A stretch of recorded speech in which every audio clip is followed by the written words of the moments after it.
పోకిరీలకు AP పోలీసులు special treatment ఇచ్చారు. మద్యం గంజాయి డ్రగ్స్ బ్యాచ్కు బుద్ధి చెప్తున్నారు ఏపీ పోలీసులు. కృష్ణా జిల్లా మచిలీపట్నంలో నిన్న సాయంత్రం తాగుబోతులు బీరంగం సృష్టించారు. రోడ్డుపై నడుచుకుంటూ వెళుతోన్న కొందరిపై తాగుబోతులు దాడి చేశారు. అడ్డుకునేందుకు ప్రయత్నించిన యువకులపై రెచ్చిపోయింది ఈ పోకిరీ బ్యాచ్. ముగ్గురిని అదుపులోకి తీసుకున్నారు మచిలీపట్నం పోలీసులు. రోడ్డుపై నడిపించుకుంటూ పిఎస్కు తీసుకెళ్లారు పోలీసులు. మచిలీపట్నం మెయిన్ సెంటర్లో మైక్తో అనౌన్స్ చేస్తూ అవగాహన కల్పించారు.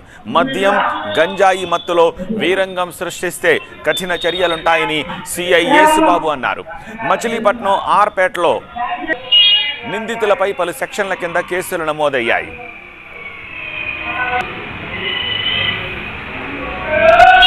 మచిలీపట్నంలో ఇలాంటి గంజాయి కానీ మద్య సేవించే వాళ్ళు కానీ ఆగడాలు సాగకూడదని అందరికీ ఒక హెచ్చరికగా ఊరేగించడం జరుగుతుంది. మళ్ళీ ఇలాంటి ఎవరైనా చేస్తే వాళ్ళ మీద కూడా ఈ విధంగానే కఠిన చర్యలు తీసుకోబడతాయి.